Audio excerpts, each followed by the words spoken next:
¿Ya conoces la última publicación del Centro Olof Palme México? Ven, vamos a conocerla. ¿Te gustaría saber cómo ha evolucionado el concepto de seguridad nacional e internacional en el presente siglo? ¿Deseas saber sobre la problemática de la seguridad ciudadana o hídrica? ¿Qué lugar ocupa el terrorismo en la agenda de seguridad nacional de México y por qué? ¿Qué relación existe entre género y seguridad? ¿Entre seguridad y cultura? Las respuestas a estas y otras preguntas se encuentran en el libro colectivo La seguridad extraviada, apuntes sobre la seguridad nacional de México en el siglo XXI. Coordinado por María Cristina Rosas y con las reflexiones de Guillermo Garduño, Luis Eduardo Pérez Ortiz Cancino, Gustavo Mauricio Bastien, Héctor Frías, Alfonso Aragón, Jorge Alfonso Monjaraz, Fernanda Padilla, José Jesús Borjón, Salvador Díaz Huitrón, Tomás Martínez, Severino Cartagena y Juan Pablo Prado. Adquiere ya, La seguridad extraviada, apuntes sobre la seguridad nacional de México en el siglo XXI. Envíanos un mensaje a través de nuestras redes sociales para adquirir esta y otras obras del Centro Olof Palme México. Contáctanos hoy mismo.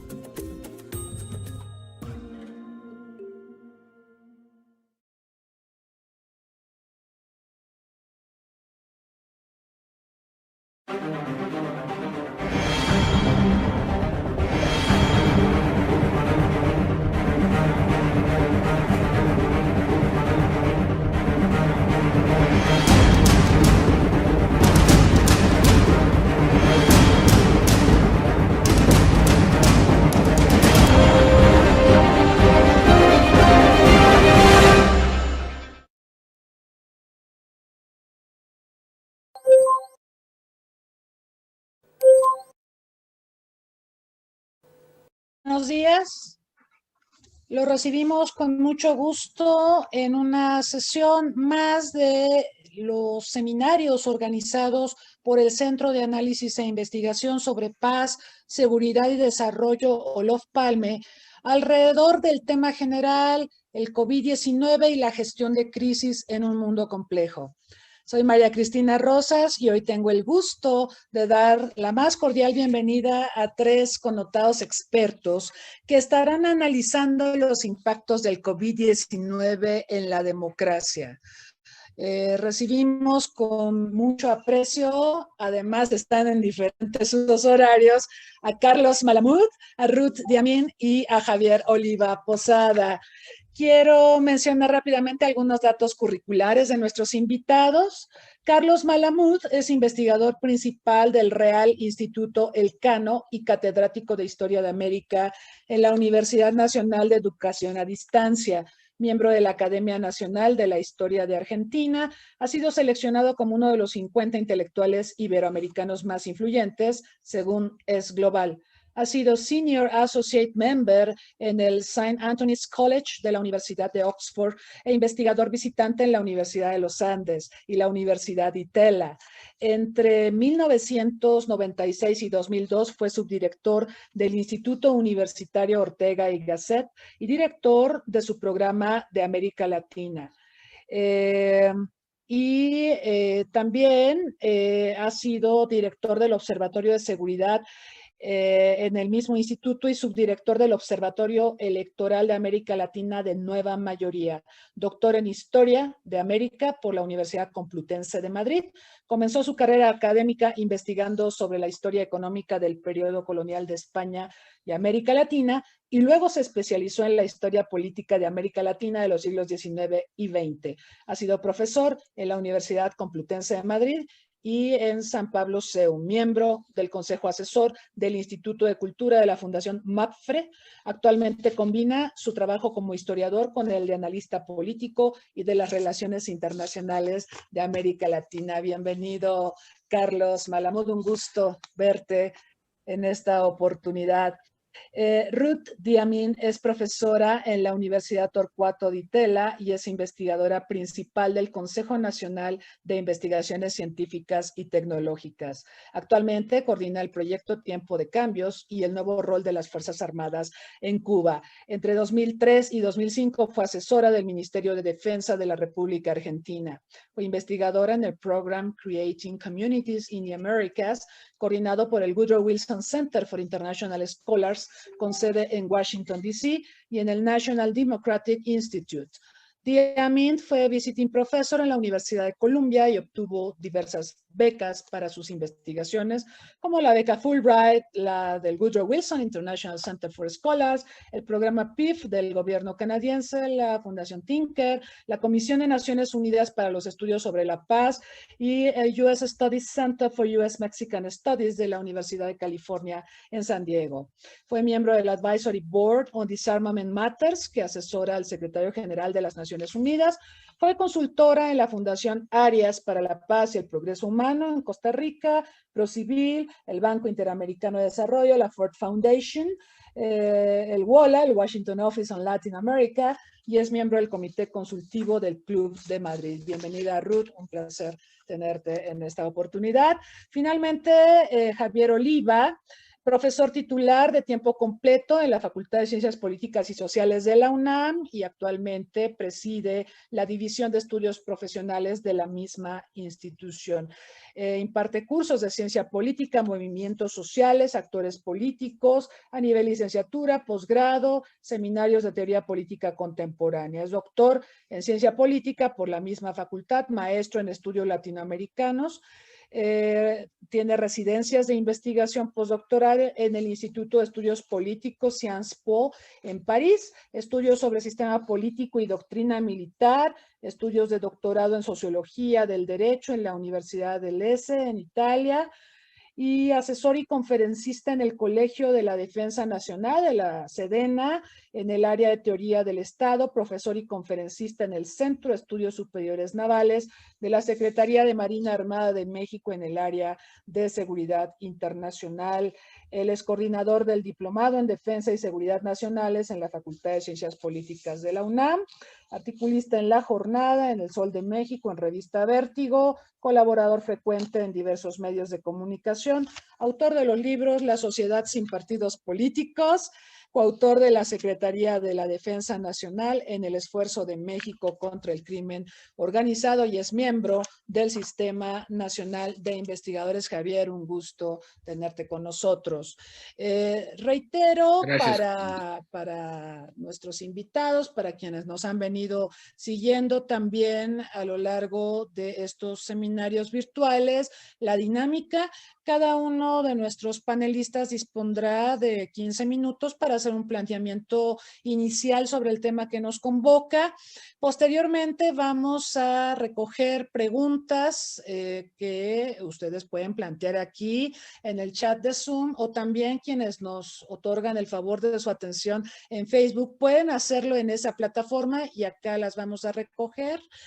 A partir de ese momento daremos el uso de la palabra para una segunda intervención a nuestros panelistas hasta por 5 minutos y la tercera intervención de ellos podría ser para alguna pregunta que se nos haya quedado en el tintero o que haya llegado adicionalmente y una conclusión sobre estos temas. Sin más, le voy a pedir a Carlos Malamud haga el uso de la palabra. Muchas gracias, María Cristina. Buenos días para todos. Buenas tardes para quienes, como yo, estamos del otro lado del Atlántico. Hablar sobre la pandemia, el COVID-19 y la democracia implica ver que el virus ha golpeado prácticamente en todos los órdenes de la vida cotidiana y, como no podía ser, también en el orden político, en el plano político. En América Latina, el virus comenzó a manifestarse con fuerza a principios de marzo de 2020, es decir, prácticamente hace un año atrás. Es decir, llevamos conviviendo en esa cohabitación forzosa de la que hablaba François Mitterrand ya prácticamente un año. Y voy a centrar mi intervención en torno a 7 puntos muy concretos de cómo la pandemia afectó a distintos aspectos de la vida democrática en los países latinoamericanos. En primer lugar, lo que vimos desde comienzos de marzo es que la pandemia tuvo efectos inmediatos en lo relativo a las protestas que habían sacudido al continente en el último tercio del año anterior, de 2019. Es decir, dicho con una frase que entonces tenía mucho impacto, la pandemia acható la curva, no de los contagios, sino la curva de la protesta. Así, estas protestas que estaban adormecidas por el verano austral, bajaron de nivel de una manera importante, aunque no definitiva, como se ha visto en los últimos meses en algunos países de la región, como Colombia, Chile o Ecuador.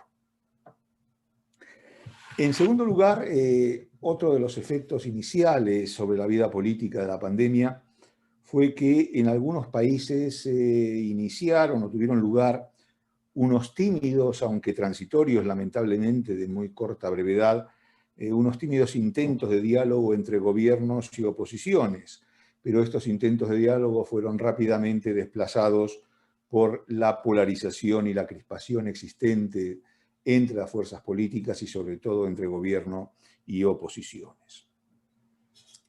En tercer lugar, lo que vimos también fue una congelación de la actividad parlamentaria, es decir, con el pretexto de que había que garantizar la distancia de seguridad, con el pretexto de que había que garantizar la vida de los parlamentarios, pues algunos parlamentos se cerraron directamente, otros limitaron su actividad, otros comenzaron a sesionar telemáticamente y algunos también tuvieron algunas sesiones semipresenciales. Ahora, lo que sí aconteció en líneas generales fue que este intento de limitar la acción parlamentaria implicaba de alguna manera un menor control o una menor posibilidad de control de los gobiernos por los parlamentos, que es una de sus funciones teóricamente básicas en democracia. Un cuarto punto de vista a considerar y que va a proporcionar algún tema de discrepancia, por lo menos con Ruth, es que la pandemia provocó una mayor presencia de las Fuerzas Armadas y de Seguridad del Estado en la lucha contra la pandemia. Esto, evidentemente, no fue un fenómeno estrictamente regional, es un fenómeno que se dio en prácticamente todos los lugares del mundo, la imposibilidad de los servicios públicos de garantizar no solamente el mantenimiento del orden, sino el aprovisionamiento de víveres, de medicinas, de recursos sanitarios que en los momentos iniciales eran muy complicados de proveerse por las grandes dificultades en el abastecimiento de los mercados. Estoy pensando en equipos de protección individual, mascarillas, guantes, batas, también en respiradores, y ahora con el tema de la vacuna se ve claramente, ¿no? De todas maneras, aquí surge una primera duda y es si efectivamente esa presencia de los militares en la vida pública se traslada o ha tenido un correlato en la vida política de los países latinoamericanos, y en segundo lugar, a partir de ahí, cuáles son los peligros de una mayor injerencia de los militares en esta vida política. Yo creo que aquí, a la hora de evaluar claramente este punto, habría que considerar dos cuestiones importantes desde mi punto de vista. Por un lado, que, salvo algunas excepciones, las Fuerzas Armadas en general tienen un presupuesto relativamente menor, o en términos relativos menor, que el que disponían en la década de los 70 y los 80, cuando la doctrina de la seguridad nacional estaba vigente. Y en segundo lugar, y como consecuencia precisamente de esa pérdida de impacto de la doctrina de seguridad nacional, la ausencia de una estrategia política que hace que los militares carezcan no solamente de doctrina, sino de pensamiento para intervenir políticamente en los países, ¿no? Y esto sumado a una imagen mucho menos positiva que entonces de su papel político y social. En quinto lugar, la emergencia de lo que podríamos llamar los COVID populistas, es decir, teníamos gobernantes populistas en la región, pero el rol de los mismos de alguna manera se intensificó a partir de la llegada del COVID-19. Y aquí, evidentemente, no hacemos distingos a la hora de hablar de COVID populistas entre populistas de izquierda, de derecha, de centro, de arriba o de abajo, ¿no? Y en esta bolsa de COVID populistas caben personajes tan dispares como Andrés Manuel López Obrador, del país anfitrión de esta charla, pero también de Jair Bolsonaro, del otro gran país del continente latinoamericano, Brasil, que es Jair Bolsonaro, ¿no? Evidentemente, López Obrador y Bolsonaro están en las antípodas del espectro político ideológico, pero a partir de sus posturas negacionistas del impacto del COVID, tuvieron bastantes puntos de aproximación. Y aquí emergen también otras figuras, como por ejemplo la de Nayib Bukele en El Salvador, que se ha visto reforzado recientemente, bueno, el domingo pasado, sin ir más lejos, con una exitosísima elección parlamentaria que ha reforzado ampliamente su poder, pero también otros personajes como el actual presidente del régimen neosomocista nicaragüense, Daniel Ortega, que gobierna también gracias al auxilio de su mujer Rosario Murillo. Es decir, aquí tenemos un COVID populismo matrimonial, ¿no? Pero en estas pulsiones autoritarias, evidentemente, destacan personajes como Bukele, como Bolsonaro y como Ortega. Y si tuviéramos que comparar a Bukele con algún otro mandatario mundial, evidentemente la figura del presidente húngaro Orbán aparece o emerge inmediatamente, ¿no? Orbán es una persona o un político que ha utilizado claramente la pandemia para incrementar sus poderes y su margen discrecional de acción, incorporando pulsiones autoritarias mayores, y en este sentido Bukele es una buena comparación. Mi sexto punto tiene que ver con el impacto de la pandemia en los aspectos estrictamente electorales, ¿no? Y aquí voy a hacer dos consideraciones, o consideraciones de dos tipos. La primera, la incidencia en los procesos electorales propiamente dichos, es decir, en el mecanismo electoral. Y en segundo lugar, cómo va a afectar la pandemia a las elecciones que van a tener lugar en este ciclo intenso que se va a desarrollar entre 2021 y 2024. Desde el punto de vista estrictamente electoral, lo que vimos en 2020 fue la postergación de algunas de las elecciones programadas para ese año como consecuencia de la pandemia, casos de Bolivia con su elección presidencial o de República Dominicana. En segundo lugar, está el problema de la participación electoral, en que, y aquí evidentemente la casuística es amplia, pero en líneas generales lo que podemos decir es que en las elecciones de 2020 se observó una menor participación electoral precisamente como consecuencia de la pandemia, y aquí evidentemente uno de los problemas es un problema que tiene dos caras, ¿no? Por un lado, cómo garantizar la seguridad de los ciudadanos que van a votar, pero al mismo tiempo, cómo garantizar el voto de aquellos ciudadanos que en el momento de emitirlo estén infectados por el COVID, ¿no? Y esto es un problema complicado en algunos países como Chile, por ejemplo, de cara a las elecciones para la Asamblea Constitucional, que van a coincidir con las elecciones locales.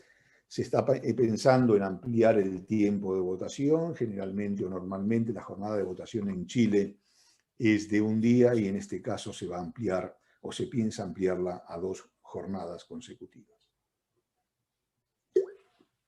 Pero con todo, la gran cuestión en este punto es cómo va a afectar la pandemia a las elecciones que están por delante, ¿no? Y aquí tenemos que tener en cuenta que entre 2021 y 2024 el calendario electoral regional va a ser sumamente intenso.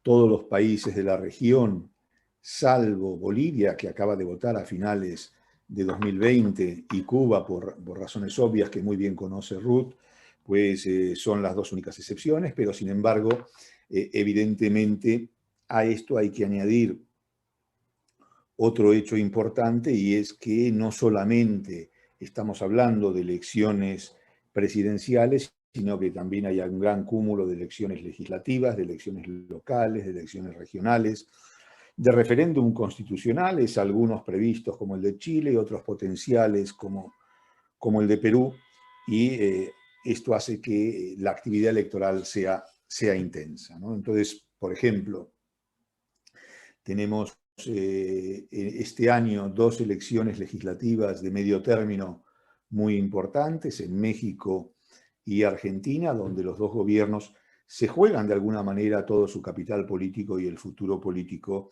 de quienes están en el poder en este momento, ¿no? Entonces, lo que va a primar probablemente en todas estas elecciones, con independencia de su categoría, es el voto de castigo a quienes ocupen el gobierno. Esta es una tendencia que no es nueva en América Latina en los últimos años, sobre todo a partir del final del superciclo de las commodities. Esto se ha podido ver de una forma clara, pero me temo que en las próximas elecciones esto se va a recrudecer, dependiendo sobre todo de cómo haya sido el desempeño de los gobiernos en la lucha contra la pandemia y cuál ha sido el costo que hayan tenido que pagar, tanto desde un punto de vista humano, cuántas pérdidas humanas ha habido, como desde un punto de vista económico.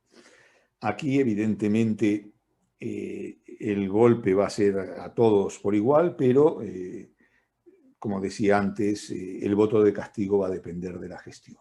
Y hay otra pregunta que está presente en relación con este ciclo electoral, y es si vamos a presenciar una vuelta de la izquierda, algo así como un nuevo giro a la izquierda como el vivido en la primera década del siglo XXI, ¿no? A partir de la llegada de Hugo Chávez al gobierno. Yo creo que no, yo creo que los resultados van a ser mucho más matizados, la coyuntura es distinta que la que vivíamos entonces. En este momento la fragmentación y la heterogeneidad son dos notas que caracterizan claramente a la región, y por otro lado lo que observamos es que la disponibilidad de dinero fresco con los cuales financiar campañas electorales que tenía PDVSA y otras usinas cercanas a Venezuela en esa primera década del XXI, donde emergió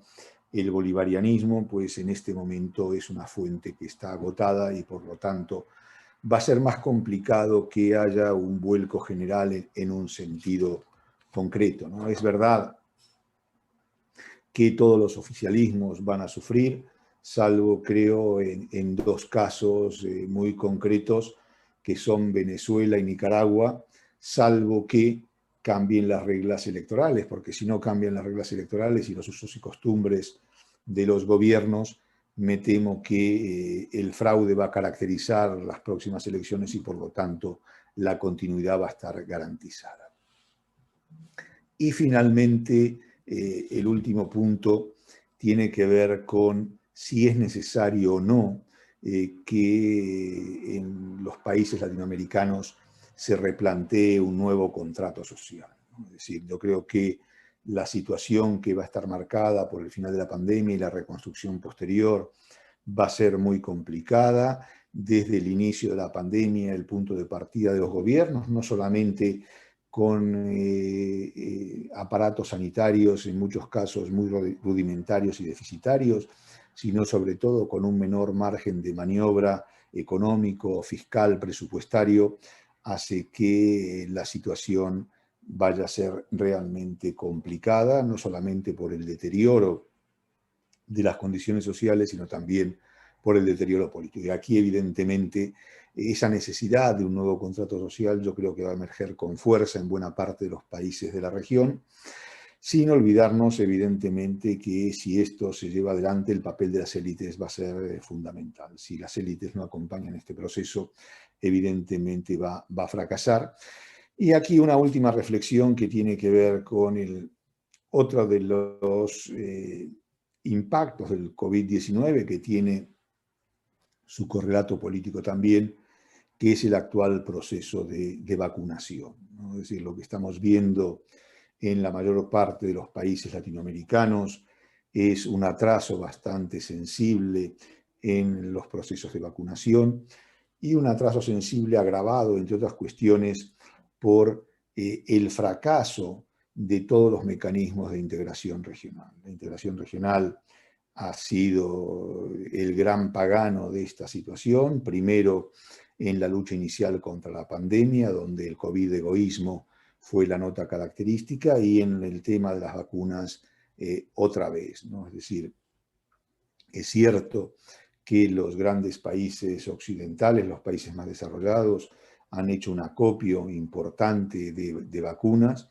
pero también es verdad que algunos países previsores, y en América Latina tenemos el caso concreto de Chile, han desarrollado estrategias mucho más exitosas, ¿no? Y aquí nuevamente la falta de integración, que hubiera permitido dotar a la región de una capacidad de negociación mayor, está pasando factura. Entonces, para concluir, diría finalmente que sí, el COVID-19 ha afectado la vida democrática de los países, que esta forma en que los ha afectado varía sensiblemente de país a país, no se pueden extraer conclusiones generales, aunque hay notas que pueden ser equiparables para distintos países, pero sin embargo este impacto del COVID-19 habrá que ver cómo sigue repercutiendo. Por ejemplo, cuánto tiempo durará. Es probable que en las elecciones de 2021, de este año y 2022, se sienta de una manera sensible, pero habrá que ver qué pasa en 2023 y 2024, cuando el recuerdo todavía siga siendo fuerte o quizá mucho más tenue. Gracias. Muchas gracias a Carlos por estos puntos, los 7 puntos, la reflexión general que hacía en torno a la pandemia, a las vacunas. Los puntos son muy interesantes, el tema de las protestas, de cómo el COVID hace que disminuyan en algún momento, aunque ahora estamos viendo nuevamente protestas sociales, cómo ha habido polarización, cómo ha cambiado la actividad parlamentaria, en algunos casos se ha reducido o se ha buscado desarrollarla de manera semipresencial. La presencia de los cuerpos de seguridad de los estados en la sociedad, en diversas actividades cotidianas. De esto, para el caso mexicano, seguramente Javier hablará un poco más. El surgimiento de los COVID populistas, aspectos de participación electoral y la posible necesidad de un nuevo contrato social. Sin duda, en todo esto la pandemia juega bastante. Yo quisiera recordar también lo que pasó en Estados Unidos en el proceso electoral del año pasado. Hay quien atribuye la derrota de Donald Trump, no obstante que obtuvo más votos populares que en 2016, justamente a su pésima gestión de la pandemia.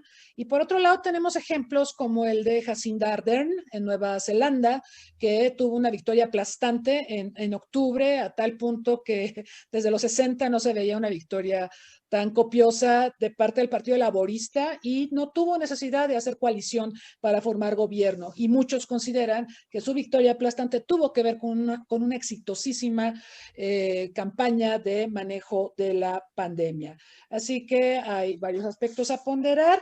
Después, a ver si Carlos Malamud nos comenta su percepción sobre esta pretendida alianza México-Argentina que se había planteado, por ejemplo, a propósito de las vacunas vacunas de AstraZeneca, la reciente visita del mandatario argentino a México en este marco de festejos que está organizando el gobierno federal acá con motivo del bicentenario de la consumación de la independencia y del centenario también del arranque de la Revolución Mexicana. Vamos a ver posteriormente qué piensan de este tema, pero mientras tanto vamos a darle a Ruth Yamín el uso de la palabra, por favor. Sí, muchas gracias. Bueno, sobre todo gracias María Cristina por invitarme a este debate. Y de alguna manera lo que Carlos estuvo diciendo introduce el tema que yo quería tratar, porque obviamente el COVID trajo numerosos cambios y muchos de esos cambios han afectado el juego democrático en América Latina. Los gobiernos han tomado medidas para restringir la libertad individual, medidas que han generado problemas muy serios en la actividad laboral, en el desguace de la economía prácticamente se paralizó, hubo por supuesto muchísimos casos en donde el Estado no estaba preparado para dar una respuesta sanitaria acorde al problema, y en todo este contexto aparecen los militares tratando de llenar un vacío que el Estado obviamente no podía cumplir. Entonces, nosotros habíamos visto en los años anteriores, en los procesos de transición a la democracia, una reacción ciudadana muy fuerte en contra de estos militares que habían abusado contra los derechos de los ciudadanos, y ahora vemos un reverso, que es los ciudadanos aplaudiendo a los militares, porque supuestamente, de nuevo, parece que estos militares están salvando a la patria. Y bueno, yo quiero profundizar un poquito sobre ese aspecto que realmente me parece problemático. En el regreso de los militares a los espacios públicos no es solamente una ayuda a las deficiencias estatales en el tema de la salud, sino que es un reposicionamiento de los militares en la escena política.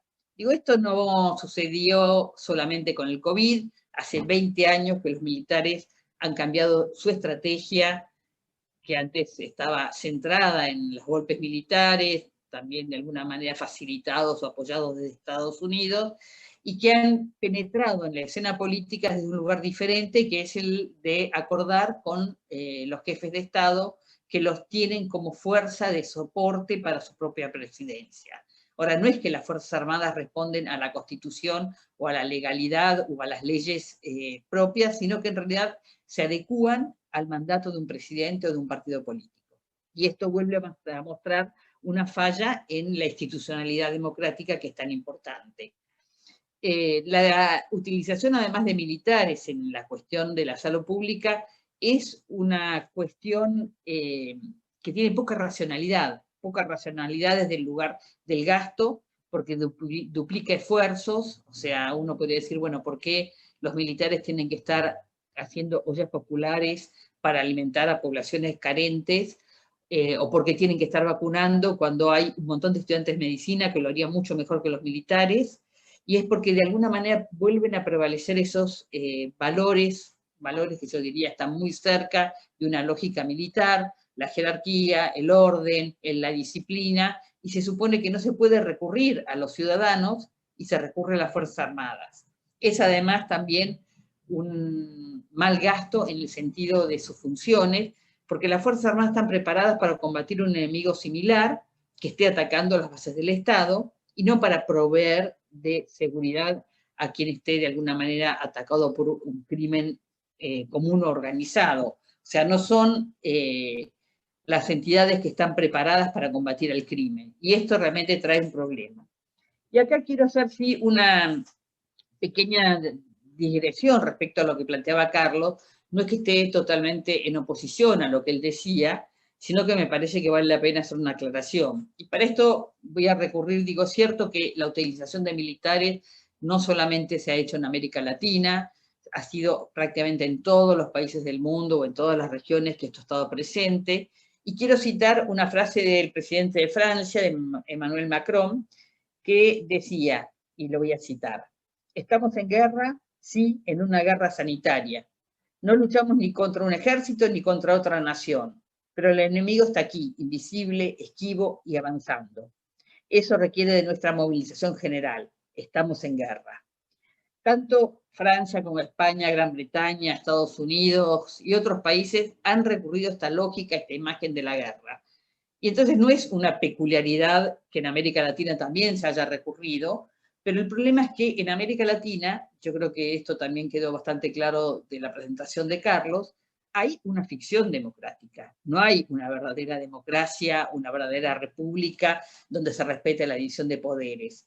Lo que hemos visto nosotros en estos años después de la recuperación, supuestamente, de la democracia, es que en realidad hay muchísima fragilidad en estas instituciones que supuestamente contribuyen al juego democrático, y entonces nos hemos acostumbrado a ver parlamentos que uno dice son en realidad escribanías, procesos en donde los partidos políticos se diluyen o se recrean sin ninguna lógica, falta de representación política donde los ciudadanos no se sienten identificados, cambios en la ideología donde uno no puede definir claramente cuál es el juego político de muchos de los partidos que terminan ganando, populismo, que fue bien citado por Carlos, un montón de juegos que en realidad han deteriorado la posibilidad, y la justicia, que me olvidaba, que ha sido manipulada por los diferentes presidentes, no solamente en gobiernos populistas, sino también en gobiernos que de alguna manera tratan de que esa ficción democrática sea un poquito más prolija.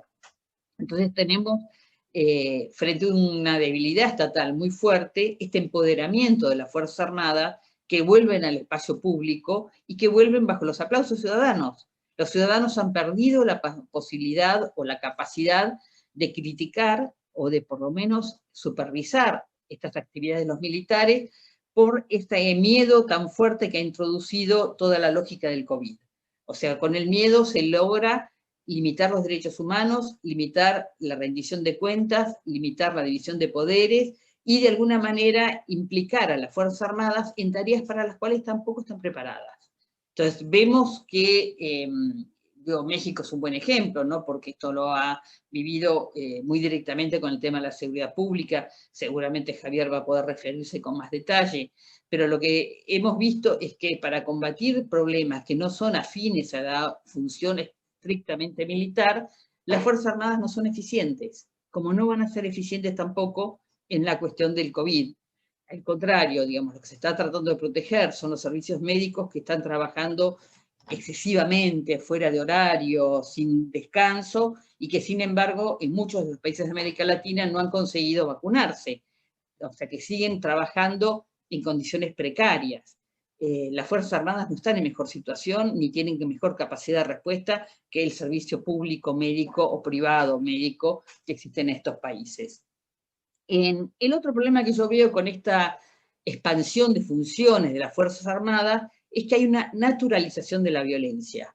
O sea, hay provincias, en el caso argentino, hay situaciones similares en otros países de América del Sur, en donde las Fuerzas Armadas son, de alguna manera, el brazo ejecutor de una represión de ciudadanos que no cumplen con las reglas. Entonces, al que no usa barbijo o al que no respeta la cantidad de personas que se pueden reunir en un determinado espacio, se los confina a lugares especiales creados para enfrentar el problema del COVID, en donde están hacinados y que además están en contacto con mucha más gente que las 10 personas o las 15 con las que estaban en una reunión familiar. O sea, por supuesto, hay excesos de los ciudadanos y hay situaciones donde los ciudadanos de alguna manera no están cumpliendo con la normativa estatal. Pero las respuestas que se están dando son punitivas, no son respuestas que de alguna manera ayuden a la concientización de lo que es esta enfermedad. Y si intervienen los militares, se hace más punitiva y más acorde a esta mentalidad, yo diría esta ética de lo militar. La violencia es naturalizada como una parte de la función estatal. Y esto me parece peligroso porque justamente una de las situaciones que nosotros habíamos tenido que transitar en los primeros años de democracia en muchos países de América Latina es fortalecer esa idea de que no hay impunidad y que hay control civil sobre las Fuerzas Armadas. Algo que nos costó mucho conseguir y que sin embargo en estos momentos nadie tiene en cuenta. Ni los presidentes, ni los ciudadanos, ni muchas de las organizaciones sociales que de alguna manera habían luchado por establecer este régimen de defensa de los derechos humanos. Los toques de queda, la intromisión en datos personales a través de estas redes que supuestamente obligan a informar al Estado de cualquier movimiento o de cualquier temperatura que un ciudadano tenga, estos paliativos ofrecidos por los soldados, una mayor regulación de la vida privada, supuestamente en pos de proteger la salud de la población, y esta ciudadanía atemorizada genera una cesión de derechos, genera una aceptación de esta imposición punitiva. Y esto, de alguna manera, como decía antes, en países donde la democracia es una democracia medianamente débil, inestable, crítica, es un riesgo. O sea, no lo es en España, no lo es en Francia, porque las instituciones están asentadas, porque la división de poderes funciona, porque los límites que tienen las Fuerzas Armadas son realmente acordados y cumplidos, pero no funciona de la misma manera en nuestros países, donde nosotros vemos que los gobiernos, en vez de fortalecer a la ciudadanía, les obliga a aceptar bonos, los hace más vulnerables. Es un panorama en donde en realidad no le podemos dar resguardo moral a las Fuerzas Armadas. Y coincido finalmente, para ir terminando y cumplir con los minutos que me habían asignado, con una idea que presenta Adam Isaacson, un investigador de WOLA, del Washington Office en Latinoamérica, que él dice que en realidad los gobiernos, una vez que la pandemia esté controlada o medianamente controlada, no solamente van a tener que lidiar con la recuperación económica, con la recuperación de la salud, con la reorganización de la sociedad, sino también con el problema de hacer que las Fuerzas Armadas vuelvan a los cuarteles, porque se han acostumbrado a estar presentes en las calles, estar presentes en la frontera, estar presentes en los comedores populares, estar presentes en las escuelas, en los hospitales, y esta es una situación que para quienes estudiamos como yo en la cuestión de las Fuerzas Armadas desde hace muchos años, sabemos que genera riesgos. Sabemos que genera riesgos en la defensa de los derechos políticos, sociales y los derechos humanos, y la preocupación es que los ciudadanos no reaccionen, que no lo tengan en cuenta, y que por el contrario siguen pensando que estas Fuerzas Armadas van a ser salvadoras de la patria. Bueno, con esto yo concluyo. Muchas gracias. Muchas gracias, Ruth. Muy importante la reflexión que haces, recordando que en América Latina teníamos democracias frágiles antes de la pandemia, y la pandemia no ha hecho sino evidenciar aún más, reforzar más esa fragilidad y el recurso a los cuerpos de seguridad de los estados, que en muchos países han sido muy bien recibidos en su gestión de la pandemia, pero la pandemia no va a durar para siempre, entonces habrá que preguntarnos qué pasa en el escenario post-COVID-19. Vamos a pedirle ahora a Javier Oliva haga uso de la palabra, por favor. Ya estoy activo, gracias. Déjame activar el cronómetro. Se me acabó la pantalla. A ver, ok. Bueno, muchas gracias, Cristina, querida. Me da mucho gusto que me consideres para tus importantes eventos. Me da mucho gusto estar con tan destacados colegas como es Carlos Malamud y Ruth Diamint. Han escuchado con atención sus planteamientos, y si bien es cierto que, como lo platicábamos un poco antes de iniciar este foro, si me voy a referir de manera local a México, no quisiera que se viera como una cuestión de oriundez o de pertenencia nacional, y de ahí la preponderancia de tratar el tema, sino porque en términos geopolíticos, de lo cual el doctor Malamud sabe mucho más, en términos geopolíticos, las características de México refieren a un análisis más detallado, porque convergen variables, una muy extendida, desde luego, como bien lo señaló la doctora Diamint. Bueno, pues el doctor Diamint, hay una extensión de la epidemia como una característica general y compartida entre los sistemas políticos, los sistemas sociales, y que de acuerdo a sus principios, costumbres, hábitos, desarrollo institucional y jurídico, pues la están procesando. Las crisis económicas, como sabemos, puede ser, sobre todo en la historia de América Latina, puede ser una crisis económica que se manifiesta en una en una devaluación o se manifiesta en una situación inflacionaria. En el caso de América Latina y en particular de México, y eso viene también en un asunto de mucha peculiaridad, es el desempleo, ¿no? El desempleo también como una característica de las crisis económicas, como consecuencia inmediatamente derivada por la situación de la epidemia. La tercera variable que les expongo, colegas, es que 2020, desde que se llevan los conteos de los delitos de alto impacto, desde 1997, anualizados, mes por mes, etcétera, 2020 ha sido lamentablemente el año más violento desde 1997 en términos porcentuales y absolutos. Cerramos el año pasado con un promedio de 97 homicidios dolosos todos los días, diarios.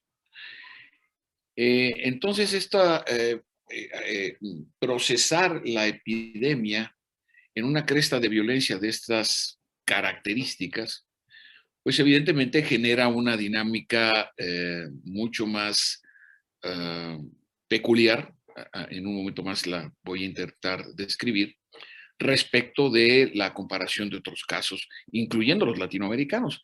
Muy bien se citaba por mi colega Malamud, y he estado siguiendo de cerca el triunfo del partido Nuevas Ideas del presidente Bukele, que por cierto, Carlos, si me permites tutearte, yo ya, como tengo 61 años, ya casi me siento con la edad para tutear casi a cualquier persona más joven que yo.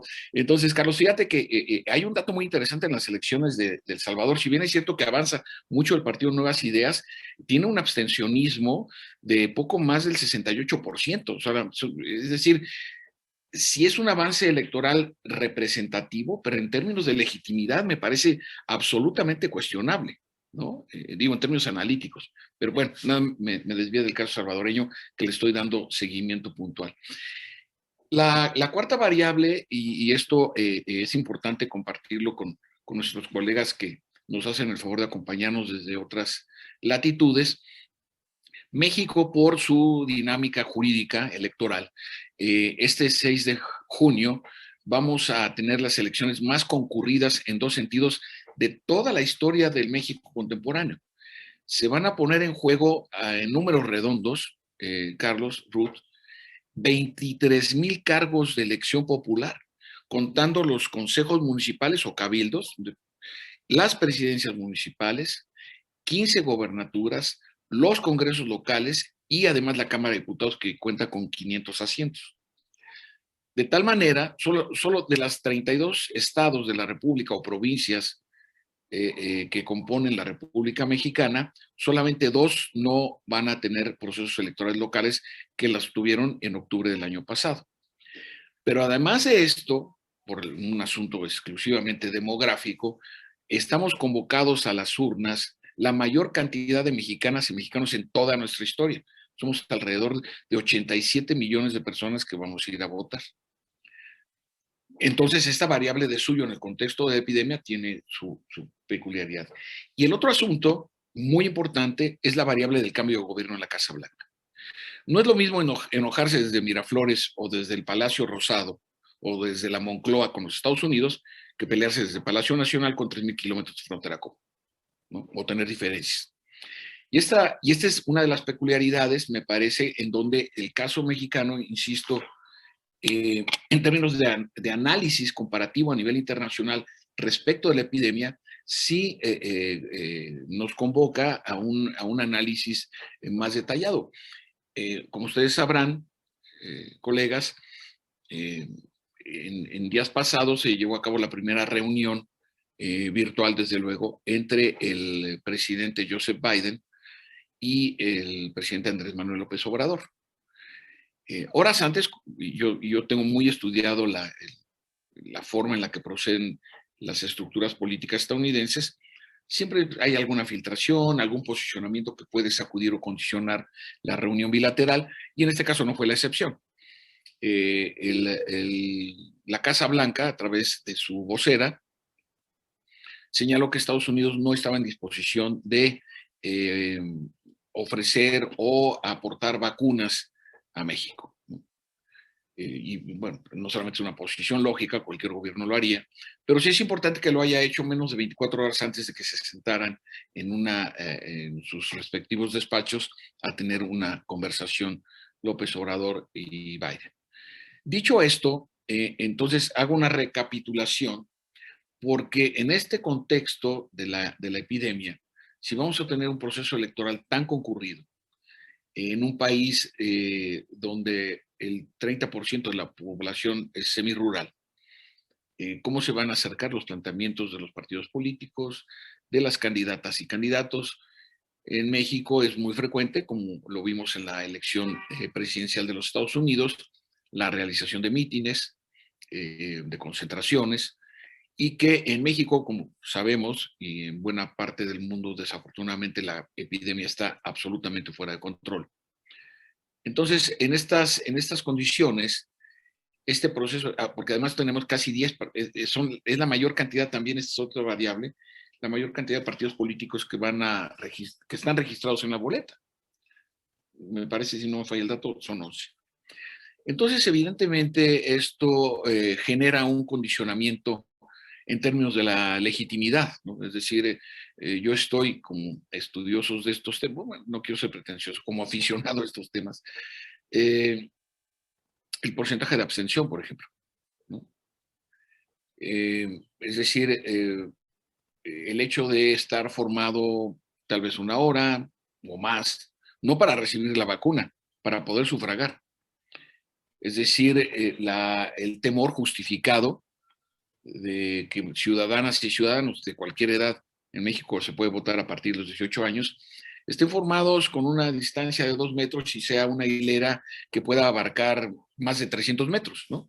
Esto evidentemente desincentiva la vocación cívica, no solo en México, en cualquier parte del mundo. Entonces, el efecto que puede tener la epidemia sobre el proceso electoral de México, insisto, y quiero ser muy enfático, no solo por tratarse de mi oriundez, sino porque como estudio de caso es muy interesante, ¿no? Son las elecciones de medio término, en donde, en términos analíticos, puede ser como una especie de referéndum del gobierno en turno, no solo el de López Obrador, sino cualquier presidente. Entonces, y además estados de la República donde hay una presencia muy importante del crimen organizado, muy importante, estados como Guerrero, Michoacán, Sinaloa, Chihuahua, Baja California, que tienen una acusada y desafortunada presencia del crimen organizado que ha alterado el desarrollo normal de esas entidades, o al menos de algunas regiones, pues evidentemente en un contexto de análisis comparativo, insisto, nos coloca por razones geopolíticas en una situación de excepcionalidad. Y desde esta perspectiva, me parece que las enseñanzas, los elementos que se puedan desprender desde la parte de nosotros como científicas y científicos sociales, de lo que arroje una dinámica como la que he tratado de describir de manera breve en estos 15 minutos, pues procesar, ¿no?, las lecciones que puedan ser extensivas. Cristina y yo como personal de tiempo completo de la facultad ya hemos recibido el aviso de que al menos vamos a permanecer en esta situación de confinamiento hasta el mes de diciembre. Entonces, ¿cómo se va a procesar esto en un contexto social, político, de las relaciones con Estados Unidos? Lo que muy bien señalaba Ruth Diamit en su intervención, en la presencia muy diversificada de las Fuerzas Armadas, en el caso de México, que estaría bien que organizaras una mesa sobre ese tema, Fuerzas Armadas y COVID. Bueno, sugerencia, ¿eh? No sé que lo dije en público. Entonces, sobre este punto, valdría la pena darle seguimiento a este caso por las implicaciones que puede tener, sobre todo por la interrelación entre los países latinoamericanos y a partir de la forma en la que un liderazgo estratégico pueda procesar estas 5 variables que he tratado de exponerle a nuestros colegas. Muchísimas gracias por su tiempo. Gracias, Cristina. Muchas gracias, Javier, por presentarnos este horizonte tan complejo que enfrenta México de cara al proceso electoral del próximo 6 de junio, con un padrón de aproximadamente 87 millones de personas que potencialmente votarían, pero en condiciones bastante inéditas y complejas, no solo por la delincuencia organizada, que sin duda tiene una presencia creciente en estos procesos, sino también por las propias condiciones pandémicas. Como se señalaba hace un rato, pues esto puede disuadir a votar por temor a contagios, ¿no? Claro. Y las alternativas, eso sería interesante, ¿no? Explorar qué tanto esto nos llevaría a avanzar, por ejemplo, a otras modalidades de votación, como por ejemplo lo que vimos en Estados Unidos, el voto por correo, el voto anticipado, el voto electrónico, Claro. que son rubros donde pues todavía creo que quedamos a deber. El correo mexicano es bastante eficiente. Yo no me imagino un voto por correo usando Correos de México, con todo respeto lo digo, porque jamás llegarían los votos, y esto no por otra razón, sino porque tiene deficiencias estructurales nuestro sistema de correo. Entonces, muy bien, vamos a invitar a quienes están aquí con nosotros en Zoom y a quienes también nos están siguiendo en Facebook Live a que nos formulen sus preguntas. Y bueno, mientras tanto, por ahí le hicimos algunos planteamientos a Carlos Malamud. Mientras nos mandan sus preguntas, vamos a invitarlos a hacer uso de la palabra. Carlos, por favor. Sí, cómo no, es decir, tenías una pregunta en torno a la relación argentino-mexicana, la visita del presidente Fernández a López Obrador, coincidiendo con el bicentenario del Plan de Iguala, ¿no? Es decir, quizás la pregunta más importante es en qué medida esta búsqueda, por un lado, de Argentina, de una alternativa al eje Buenos Aires-Brasilia, con un nuevo eje Buenos Aires-Ciudad de México, es viable, y al mismo tiempo en qué medida es sincera esta pretensión de López Obrador de darle un barniz latinoamericano o más austral a su política de la 4T, de la Cuarta Transformación. Es decir, en este sentido, junto con la visita de Alberto Fernández, yo añadiría otro hecho, y es que en el paquete de 15 festejos que ha planificado López Obrador para celebrar fechas tan señeras como el 7º centenario de la fundación de Tenochtitlan, del 5º centenario de la destrucción de Tenochtitlan y de la conquista española, del bicentenario de la independencia, pues uno de estos 15 grandes fastos va a tener lugar en julio, coincidiendo con un nuevo aniversario del nacimiento de Simón Bolívar.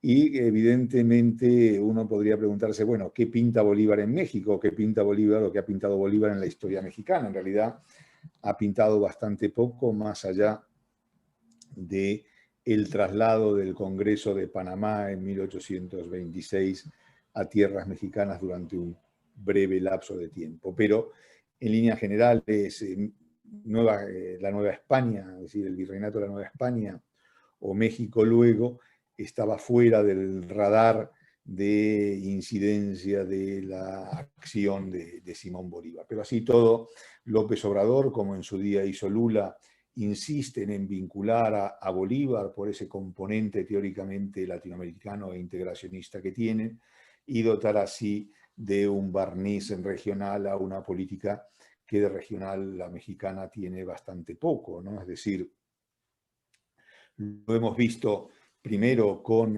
la actitud de López Obrador respecto a Donald Trump, con el cual tenía una actitud, podríamos decir, sumisa, pero ahora con Biden piensa que las cosas van a ser diferentes y por lo tanto intenta sacar pecho introduciendo cuestiones como soberanía y la igualdad de trato en su primera relación bilateral, ¿no? En su primer encuentro bilateral. Yo creo que este acercamiento entre México y Argentina tiene poco futuro, primero porque está basado en cuestiones eminentemente ideológicas que no no tienen en cuenta los intereses de los dos países, el nivel de intercambios comerciales entre Argentina y México es bastante limitado. En su día hubo problemas, por ejemplo, entre México y Mercosur por las exportaciones de automóviles, y esto es algo que evidentemente pasa factura, pero más allá de esto y más allá del hecho de que México y Argentina coincidan en eso que se ha dado en llamar el Grupo de Puebla, el Grupo Progresista, que es la nueva denominación que adoptan los bolivarianos ante el descrédito del bolivarianismo en la región, pues yo, insisto, no creo que esto tenga mucho recorrido. Me temo que es más un gesto por la galería que otra cosa, ¿no? Bien, me quedo aquí. Bien, gracias, Carlos. Ruth, me quedé pensando en la cita que hiciste al final de tu presentación respecto a que lo que citabas de Wola, que los gobiernos deberán lidiar con el post-COVID y sobre todo regresar a las Fuerzas Armadas a los cuarteles. En todo este escenario, ¿juega Estados Unidos con Biden? Porque, bueno, lo hemos dejado un poquito fuera de la ecuación. Javier hizo mención un poco a esta reunión entre Andrés Manuel y Biden, pero ¿cómo juega Estados Unidos bajo la presidencia de Biden en América Latina, en tu opinión? Bueno, si me permitís, me gustaría por ahí completar algo de lo que dijo Carlos, porque Carlos, sobre todo en la presentación inicial, le había hecho una referencia al fracaso de las entidades regionales. Y digo, la reunión bilateral México-Argentina es otra confirmación más de que no hay ninguno de los mecanismos regionales que hoy sirva de plataforma para algún tipo de vínculo de la subregión, de la región, del hemisferio o de lo que sea. Por más que Piñera lo cite y que Luque lo cite, el Prosur no existe, CELAC está muerto, un sur paralizado y sin sede, o sea, está todo desmembrado, y ahí entra Estados Unidos porque Estados Unidos siempre ha jugado a tener un aliado principal, y ese aliado principal obviamente con Biden no es tan claro quién puede ser, o sea, claramente no es el caso de Alberto Fernández, tampoco es el de Bolsonaro, pese a que Brasil ha sido siempre un referente importante, con Duque no lo es Colombia, que en otro momento con Santos había sido de alguna manera un interlocutor validado por Estados Unidos. Entonces hoy hay un vacío que lo puede llenar López Obrador, pero que claramente no lo va a llenar Alberto Fernández, y si López Obrador juega a esa relación que es mucho más importante para su desarrollo político y económico, de alguna manera va a dejar, digamos, marginado Alberto Fernández, que si quiere pensar en alguna alternativa de este pensamiento de izquierda rosa. Entonces creo que, digamos, para agregar un poquito a lo que venía ya diciendo Carlos, yo tampoco creo que tenga mucho futuro esta posibilidad de alianza bilateral, y además porque México se va a ver obligado a tomar un juego que es distinto al que le podría interesar a Alberto Fernández. Y entonces voy a la segunda parte, que es específicamente lo que me preguntabas. En Estados Unidos realmente está jugando poco con la cuestión militar y el COVID en América Latina. Sigue habiendo algunas intervenciones del Comando Sur, que cada vez tiene más desdibujado su misión y su rol, y que cada vez se parece más a lo que está pasando en América Latina, y cuya trayectoria de hacer misiones humanitarias vinculadas muy fuertemente a los temas de salud ya lleva también unos 20 años. Entonces digo, no hay una vocación desde el Poder Ejecutivo, desde el gobierno de Biden, de fortalecer esa presencia de los militares en la política y en la sociedad, y al contrario, la situación de Venezuela, de Nicaragua y en menor medida la de Ecuador les da bastante temor, así que creo que no están propiciándolo, pero por otro lado hay una cierta autonomía relativa del Comando Sur que sigue con esta lógica de apoyar las misiones no militares de las Fuerzas Armadas Latinoamericanas, en donde además de esta urgencia por el cuidado de la salud, están las cosas más históricas de vincularlas a la seguridad pública, a los grupos rebeldes antipolítica, a las cuestiones incluso vinculadas de género. Entonces hay una tendencia, yo diría, semiautónoma de seguir impulsando estas misiones no militares desde el Comando Sur, pero no necesariamente desde la centralidad del gobierno de Biden. Esto se va viendo con el correr de los meses y sobre todo cuando algún presidente latinoamericano acceda a una reunión bilateral como ha sucedido con el caso de López Obrador, y ver un poco, digamos, qué temas se toman y quiénes son los actores que acompañan al presidente de Estados Unidos. Yo creo que el área de defensa va a estar siempre muy poco incluida en estas misiones. No es un tema central ni para Estados Unidos ni para América Latina. Muchas gracias, Ruth.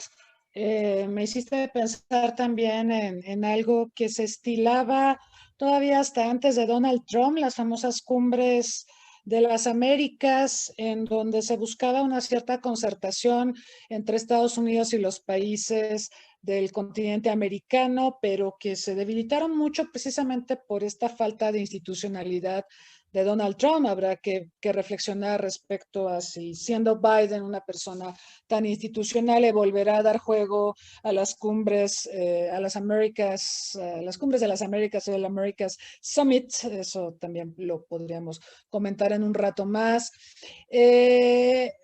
Javier, tú sabes que hay, digamos, tres grandes temas en la relación México-Estados Unidos: comercio, migración y seguridad. Y por lo menos en comercio y seguridad, pues sí hubo, digamos, bastante durante la presidencia de Donald Trump respecto a México, pero sí queda como que pendiente el desarrollo de la agenda de seguridad, que estuvo bastante accidentada ya en los últimos meses de Donald Trump. Recordamos lo del general Cienfuegos y otra serie de situaciones muy dramáticas. ¿Cómo percibes tú que pueda jugar este tema en la agenda Biden-AMLO? Porque no lo tocaron en esta reunión que tuvieron. Entonces, si tuvieras alguna reflexión al respecto, por favor. Sí, muchas gracias. Fíjense que el general Lloyd Austin, que es el primer afroamericano, y él lo puso en un Twitter, en donde orgullosamente se presentaba como tal y estar al frente del Departamento de Defensa. Es el cuarto caso desde que se crea el Departamento de Defensa después de la Acta de Seguridad Nacional en 1947, en donde un militar que no ha cumplido los 7 años en situación de retiro tiene que ser, recibe una excepción, porque el general Lloyd Austin tiene apenas 5 años de haber pasado situación de retiro y viene de ser el comandante de los escenarios bélicos de Irak y de Afganistán. El caso anterior, que también tuvo que ser excepcional, fue el del general James Mattis, que renuncia debido a la decisión del presidente, el afortunadamente expresidente Donald Trump, por retirar de manera unilateral la presencia estadounidense en Siria. Entonces, sí es muy importante en estos términos, porque en la situación de cooperación internacional en materia de seguridad, después de la arbitrariedad en la detención ríspida del general Cienfuegos y de su familia en el aeropuerto de Los Ángeles, obviamente la cooperación está probablemente, no lo sé, no tengo elementos para probarlo, pero puedo intuir, lo cual no es nada científico, está en sus niveles más bajos. Y obviamente los beneficiarios de esta falta de cooperación y confianza pues son las organizaciones criminales, ¿no? Evidentemente. Y entonces aquí entramos a un juego de especulaciones que no es propio de este tipo de foros ni de la calidad de los profesionales que estamos aquí reunidos. Pero lo cierto es que en este ambiente, a mí me preocupa mucho lo que es un dicho, Ruth, disculpa que si te tuteo, pero aquí el punto es que el presidente, no solamente durante el periodo de presidente electo, es decir, lo que pasa entre las elecciones y cuando toma posesión, lo sigue sosteniendo, Ruth, que la mejor política exterior es la política interior. Y entonces, cuando Buenos Aires está más lejos que Madrid, ¿no?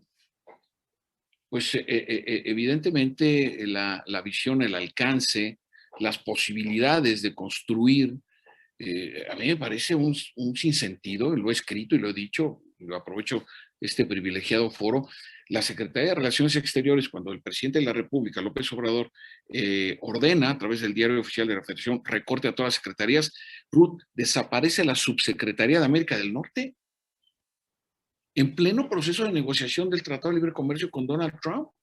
Y hoy es una dirección general que en términos de la administración pública en México, haz de cuenta que una dirección general, es que ya vi, es que esto de verle un foquito verde es muy loco, muy extraño. Digamos que una dirección general está 2 escalafones abajo de lo que es una subsecretaría.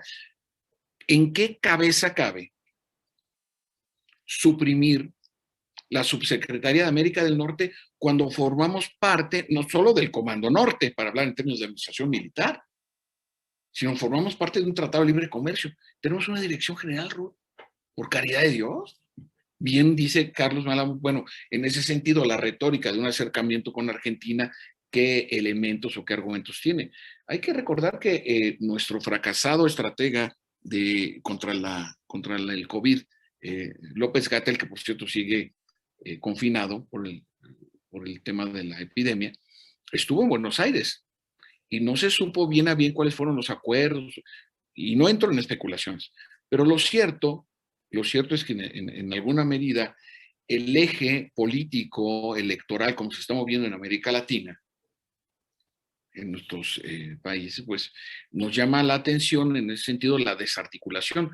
Somos un continente, me refiero a Latinoamérica, que está en constante ebullición y si no se crea el ALBA y si no se acuerda de la Alianza del Pacífico y si no más atrás el Grupo Contadora, siempre estamos buscando foros multilaterales.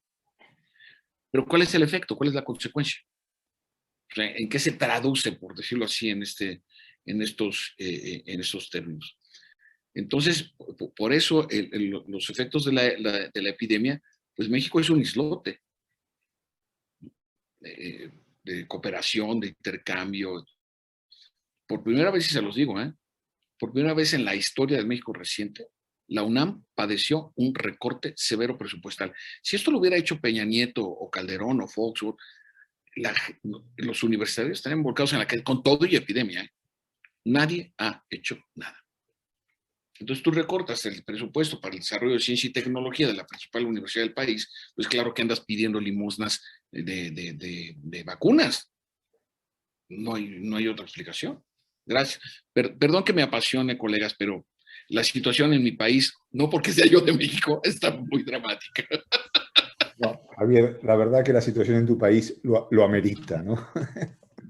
Gracias, muchas gracias, Javier. Bueno, y se te olvidó mencionar lo de los fideicomisos, cómo los desaparecieron, cómo le han pegado a ciencia y tecnología. La reforma eléctrica. Sí, bueno, ya, eso es como para otra oye, sesión. No vayan a cobrar Carlos y Ruth la consulta psicoanalítica. Oye, ¿no? Exacto. Bueno, tenemos preguntas que nos están llegando. Ahora les vamos a dar uso a la palabra, pero aprovecho de una vez para leer las preguntas. Mario Ramírez pregunta, ¿qué papel podrían tener los BRICS? Bueno, interesante porque ahorita estábamos hablando de la crisis de muchos mecanismos de concertación regional. No es el caso de BRICS. BRICS nosotros sabemos que surge más por una reflexión un tanto cuanto de colocación de fondos para inversiones en estos países, como lo sugirió Goldman Sachs, pero después los BRICS efectivamente nacieron por voluntad de los miembros con un desenvolvimiento bastante complicado y ahora muchos de ellos enfrentan la pandemia en condiciones complicadas también. Preguntan otra cuestión muy, muy interesante. Dicen, ante el lento y difícil proceso de vacunación que se está llevando a cabo en México, ¿qué tan viable sería posponer unos meses el proceso electoral del 6 de junio? Otra pregunta más ¿es probable que veamos un voto de castigo al partido gobernante en México ante la cuestionable gestión de la pandemia, tomando en cuenta la debilidad y el descrédito de los partidos de oposición? Bueno, ese es el otro tema, ¿no? ¿Dónde está la oposición? ¿Qué tan organizada está la oposición? Muy bien, entonces, Carlos, por favor. Sí, cómo no. Un poco al hilo de la intervención de Javier, si me permite, María Cristina, voy a hacer 30 segundos de publicidad de mi último libro, que tiene que ver con lo que planteaba de alguna manera Javier sobre el proceso de integración regional y la constante huida hacia adelante, ¿no? Es decir, el libro se llama El sueño de Bolívar y la manipulación bolivariana, falsificación de la historia e integración regional en América Latina. Y de alguna manera... Oye, perdón, Carlos, ¿se puede conseguir por Amazon o cómo se puede conseguir? Por Amazon se puede conseguir. En Amazon España, tanto en Kindle como en papel, pero en Amazon Estados Unidos solo en papel. Son esas cosas raras. Bueno. Oye, acuérdate que somos América del Norte. Bueno, entonces... ¿Me dictas el título, por favor? ¿Lo repites, por favor? El sueño de Bolívar y la manipulación bolivariana, falsificación de la historia e integración regional en América Latina. Y de tu autoría, ¿verdad? Sí, de Alianza Editorial. Gracias. No, a ti si lo compras. No, para eso te pedí la ficha. Oye, te voy a mandar el acuse de recibo. Estupendo. No, había un tema antes de pasar a contestar las preguntas, que algunas son realmente interesantes, que había planteado María Cristina inicialmente, que no respondí, que de alguna manera todos soslayamos y tratamos colateralmente, pero no fuimos al fondo de la cuestión, que es el tema de la famosa vacuna conjunta mexicano-argentina, la versión latinoamericana de la AstraZeneca, ¿no? Es decir, un proyecto que fue vendido como el gran proyecto latinoamericano en torno a la vacuna.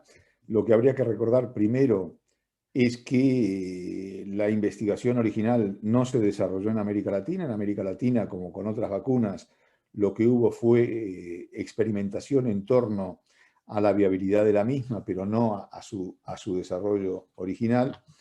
Y en segundo lugar, esto que iba a tener dos patas, gracias a la financiación de Carlos Slim, entre otros, o básicamente de Carlos Slim, que era la fabricación de la vacuna en Argentina, en un laboratorio argentino, y el envasado en México, y esto que se iba a distribuir en todos los países de la CELAC. De momento estamos en un gran atasco porque por falta de previsión, digamos, los insumos necesarios para envasar la vacuna, es decir, viales, líquido estéril, etcétera, etcétera, no es suficiente y por lo tanto la producción en México está parada. Otra cosa tiene que ver con algo que mencionaba también María Cristina, que es la Cumbre de las Américas, un detalle a tener presente, y es que este año toca celebrar la nueva edición de la Cumbre de las Américas. La anterior en Lima fue la única vez con Trump que un presidente norteamericano no asistió a la misma, pero el otro dato relevante es que no solamente toca celebrar este año, sino que toca celebrarlo en Estados Unidos. Y esto evidentemente otorga un factor de interés. Vamos a ver cómo se plasma esto, porque hasta ahora no hay noticias de ni cuándo ni cómo se va a celebrar, pero esto va a permitir calibrar en buena medida cuál es el interés real de la administración Biden por América Latina. Sobre las tres preguntas que mencionaste, María Cristina, la primera, los BRICS no existen, en este momento no existen. En otro momento tenían evidentemente una existencia virtual, se veían de vez en cuando, pero en este momento no existen. Para colmo, India y China están más enemistadas que nunca y esto evidentemente complica mucho más las cuestiones. Segunda pregunta, ¿es viable posponer unos meses el proceso electoral? Pues evidentemente si las condiciones sanitarias en torno a la lucha contra la pandemia empeoran, sería una opción a tener presente, pero en términos de imagen del gobierno sería visto como un intento de manipular o de posponer las elecciones, sobre todo si las encuestas le empiezan a ir mal, lo cual tiene que ver con la siguiente pregunta, pero teniendo en cuenta que en la segunda mitad del año pasado y en lo que llevamos de se ha votado en distintos países del mundo, no solo de América Latina, pero sino del mundo, en condiciones mucho más difíciles de salud pública, yo no lo veo como una alternativa viable. Yo creo que podría causar demasiada polémica, ¿no? Sobre el voto de castigo a Morena pues la verdad que todavía queda terreno por andar. El resultado de la vacunación va a ser clave para ver en qué medida la ciudadanía va a pasar factura, pero como señalaba Javier en relación a los recortes en la UNAM y a la falta de respuesta del estudiantado universitario, todavía López Obrador sigue entusiasmando a un sector importante de la población, y esto evidentemente es algo a tener en cuenta, sobre todo partiendo de la base de lo que se afirma al final de la pregunta, que es correcto, que es el descrédito de los partidos de la oposición, ¿no? Es decir, yo creo que en este momento no hay en México una alternativa viable, y esto evidentemente complica enormemente la salida a una crisis que de otra manera sí podría pasarle una factura mucho mayor a López Obrador. Habrá que ver cómo se resuelve el tema del candidato a gobernador de Guerrero, que lo que está mostrando no solamente son ciertas desviaciones machistas del presidente, sino sobre todo la falta de carácter, por llamarlo de alguna manera, de los miembros del comité, no sé si es de disciplina o cómo se llame, que no ha tomado las decisiones que debía haber tomado, en parte por deferencia y respeto a la voluntad presidencial. Es verdad, muy, muy polémico este tema, y vamos a ver cómo se resuelve al final, porque desencadenó una protesta masiva. No, y teniendo el Día Internacional de la Mujer el próximo lunes, ¿eh? El lunes vamos a ver también cómo se nos pone la ciudad y el país el 8 de marzo. Ruth, por favor. Y hago dos breves referencias porque obviamente no son los temas que trabajo, pero me gustaría agregar algo a lo que ya dijo Carlos, que en realidad coincido totalmente. El tema de BRICS para América Latina fue importante cuando Brasil parecía ser una potencia. Ahora, actualmente, digo, fuera de esto que dice Carlos de que BRICS está paralizado, digo, Brasil está súper cuestionado, retrasado económicamente, con un rebrote del COVID que ha puesto en cuestión la posibilidad de atender a los pacientes de terapia intensiva. Se están trasladando internamente ciudadanos brasileños a las ciudades que todavía tienen alguna capacidad. O sea, Brasil, desde Dilma Rousseff en adelante, ha caído en picada, y toda esta expectativa de que hubiera en realidad un polo de desarrollo en donde Brasil era el puente de América Latina, está quebrado, está fosilizado y no existe. Y también una cosa interesante, en algún momento se discutió bastante dentro de BRICS la idea del T-BRICS, incorporando Turquía, que quería ser parte de estas potencias emergentes. Y bueno, las cuestiones más vinculadas a la seguridad y a los abusos y a los temas migratorios ha hecho que los otros países BRICS no consideren a Turquía, y Turquía haya perdido esa capacidad por ir a incorporarse, lo que debilita aún más la posibilidad de una revitalización de BRICS, que yo no la veo posible. Y con respecto a posponer el proceso electoral, comento que acá en Argentina se está discutiendo lo mismo, porque en octubre supuestamente habría elecciones legislativas, y el gobierno pensaba que un éxito en la campaña del COVID le iba a permitir de alguna manera juntar más votos. Y como eso no está sucediendo y la vacunación viene súper lenta, y además ha aparecido esto de la vacunación VIP y hay mucho cuestionamiento, hay un interés del gobierno en posponer las elecciones. Eso obviamente es una manipulación y sería muy contrario a esto que estábamos hablando al principio, que es el deterioro democrático. Gracias, Ruth. Sí, justo cuando estuvo por acá Alberto Fernández, hablaban mucho de la vacunación VIP y de todo el escándalo que había en Argentina alrededor de este tema. Que por cierto, ahorita que comentabas lo de BRICS y lo de Turquía, de hecho Turquía sí se incorporó a un grupo que se supone quería emular a BRICS, el MICTA, México, Indonesia, Corea del Sur, Turquía y Australia. que entiendo todavía tienen a nivel cancillerías algún encuentro muy virtual, pero muy menor. Yo creo que este tipo de coaliciones han perdido su momento y bueno, habrá que encontrar algún tema que los pueda hermanar o aglutinar. Ese es el tema. Y alguien que pueda liderar también, y ahorita estamos en una crisis de liderazgos. Javier, por favor, tus comentarios sobre las preguntas.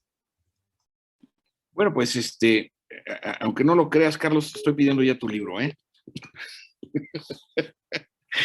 Oye, bueno, pues lo primero que quisiera señalar sobre este tema es que hay una especie de prejuicio en los círculos de poder en América Latina en general, y disculpen mi atrevimiento por hablar así, en donde se supone que con el Partido Demócrata hay una mejor relación.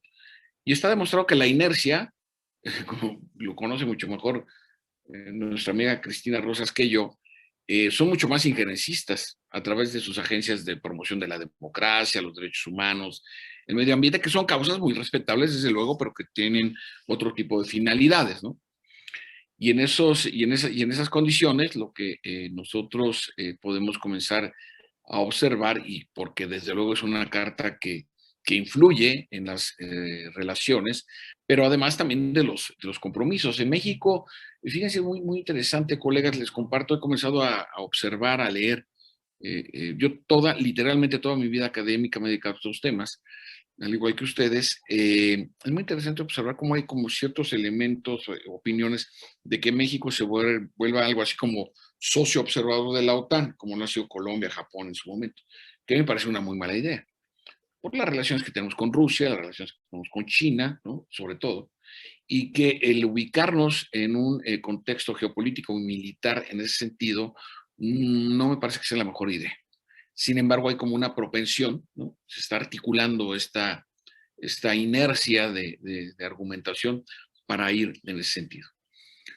Por el otro lado, en lo que se refiere a las migraciones forzadas que vienen desde Centroamérica y de otras partes del mundo con la finalidad de llegar a los Estados Unidos, yo le recuerdo a muchos colegas en el debate que el primer presidente que comenzó a construir el muro entre México y Estados Unidos, particularmente en la colindancia entre California y la Baja California, fue William Clinton.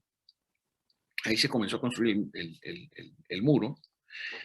Y en términos comparativos, entre el primer mandato de Barack Obama y los 4 años de Donald Trump, ya con los resultados a la mano, el gobierno demócrata de Barack Obama resultó más eficiente, lo estoy diciendo en términos irónicos, obviamente, más eficiente en la expulsión de migrantes en condiciones irregulares.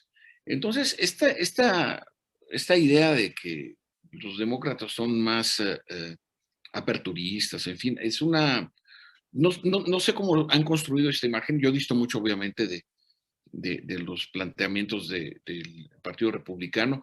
Hoy leía, porque obviamente teniendo colegas como ustedes me preparé para la sesión de hoy, me documenté muy temprano a la hora de México con los diarios internacionales. Oigan, es muy interesante que se suspendió la sesión del día de hoy de la Cámara de Representantes en el Capitolio por amenazas de asalto armado. Y el Senado, afortunadamente, mantuvo su sesión del día de hoy, en el momento en el que estamos platicando nosotros aquí, nosotras y nosotras aquí. Es decir, las amenazas físicas al asalto de las instituciones y de los edificios, que es algo más que metafórico, está latente. Entonces, leí un Twitter, seguramente ustedes lo conocieron, que se volvió muy famoso, ¿no? Hay que llamar a Estados Unidos para que invada Estados Unidos para que restablezca la democracia en Estados Unidos, ¿no? Es fantástico. Entonces, más allá de esta ironía, que tiene algo de fondo, hoy día, en este momento en el que estamos en esta aula virtual, y muchas gracias, Cristina, estamos viviendo horas verdaderamente peligrosas, ¿no? No sé, y si el asalto fructifica o si fue un rumor, pero el hecho de que la Cámara de Representantes haya suspendido su sesión por la posibilidad de un asalto armado al Capitolio, caray, pues nos coloca en el Perú de Fujimori, ¿no? Y de otros asaltos a los parlamentos, incluso en México cuando se metieron a caballo. El que es hoy presidente de la Cámara de Diputados de México en alguna ocasión asaltó la Cámara de Diputados y se introdujo con todo y un caballo.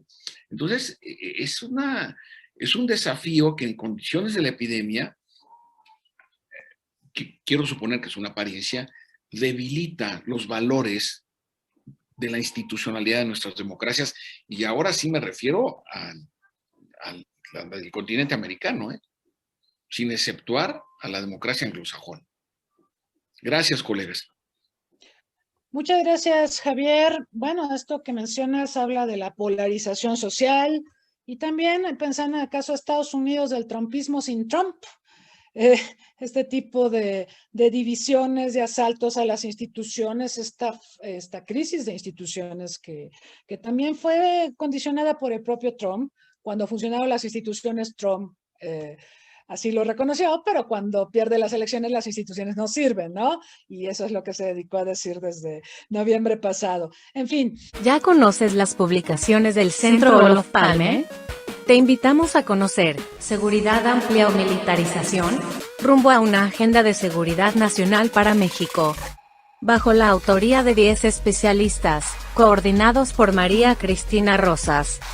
En esta obra aprenderás sobre todo lo relacionado entre seguridad nacional y emergencias sanitarias, seguridad privada, seguridad alimentaria, consumo de estupefacientes, ciberseguridad, seguridad aeroespacial, seguridad espacial, y el binomio seguridad y desarrollo, entre muchos temas más.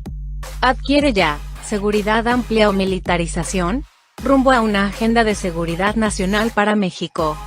Envíanos un mensaje a través de nuestras redes sociales para adquirir esta, y otras obras del Centro Olof Palme México. Contáctanos hoy mismo. Nos acercamos al final de esta emisión. Les voy a pedir a cada uno una reflexión para terminar. Carlos Malamud, por favor. Gracias. No, la verdad que ha sido un gusto y muy interesante participar en esta jornada. Los aportes de Ruth y Javier han sido fundamentales, me han enriquecido considerablemente. Y quizá como reflexión final lo que diría es que obviamente el COVID ha incidido de forma importante en todos los aspectos de nuestra vida cotidiana y, como decía al principio de mi intervención, en mi intervención inicial, también en la vida política, ¿no? Y las amenazas para las libertades ciudadanas, las amenazas para la democracia han sido constantes, ahí están.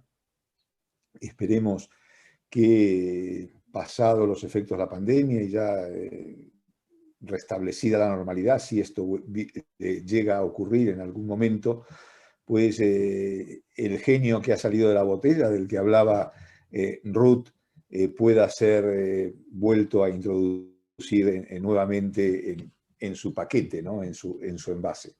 No va a ser sencillo, va a ser complicado, entre otras cuestiones porque el precio social que están pagando las sociedades latinoamericanas es elevadísimo, el aumento de la pobreza y la extrema pobreza, el aumento de la informalidad, el aumento de la deserción escolar, el aumento de la desnutrición va a ser considerable, y esto evidentemente va a provocar nuevos malestares sociales, va a hacer rebrotar la protesta que había sido acallada en muchos casos, pero que siguen latentes y que evidentemente van a volver a manifestarse en algún momento. Y esto va a complicar todavía más una situación de por sí bastante inestable.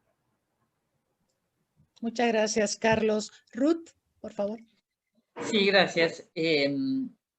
Yo creo que por de formación profesional sigo muy de cerca todo este tema del empoderamiento militar, y una preocupación que tengo y que se refleja también en un montón de años que llevo como docente, como profesora, es que hay poco interés en estudiar estos temas, siendo que en la historia de América Latina, incluyendo a México, que ha tenido, por suerte, pocos golpes militares, han sido actores protagónicos, tienen una memoria institucional, tienen una manera de incidir y de cooptar muy eficiente, no son actores que se sientan secundarios dentro del papel del Estado.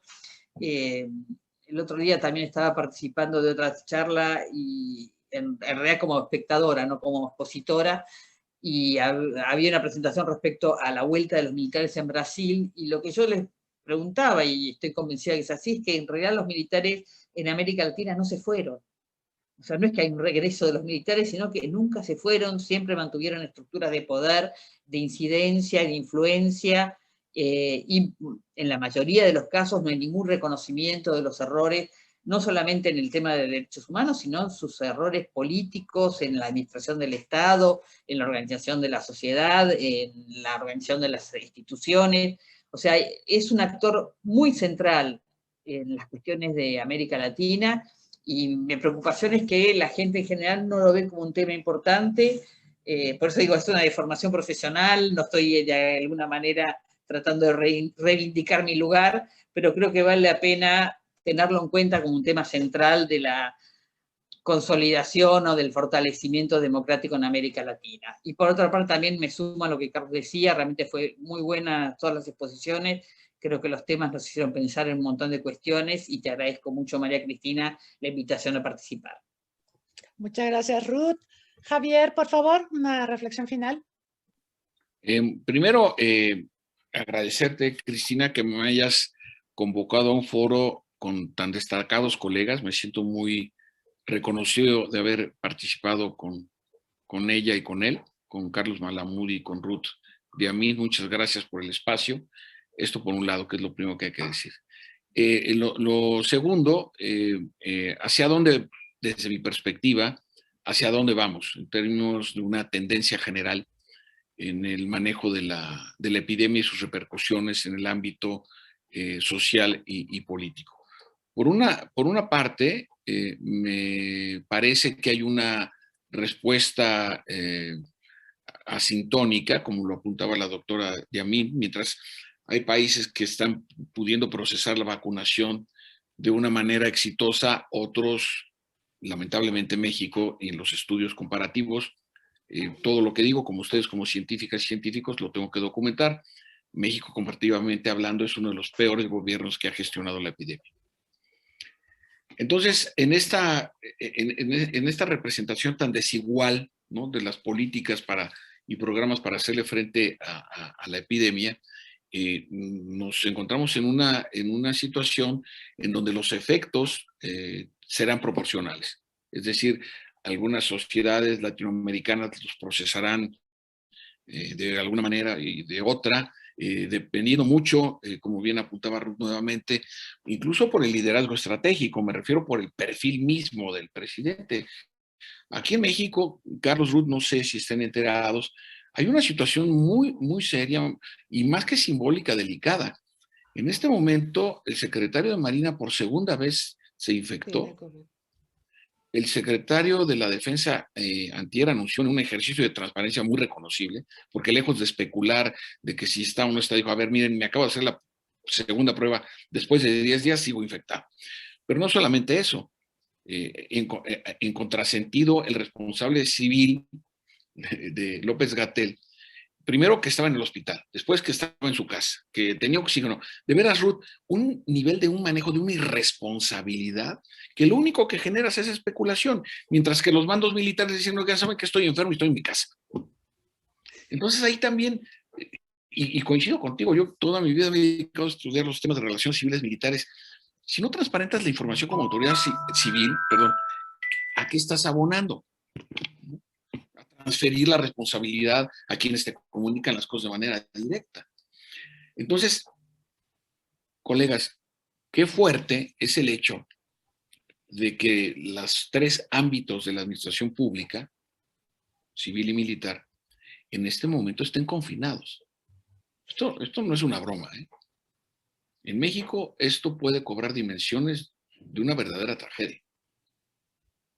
Y con los países hermanos de Centroamérica, en las condiciones presupuestales difíciles, con migraciones forzadas, miren, nosotras y nosotros los científicos sociales nos caracterizamos por ser optimistas, no como es, pesimistas bien informados.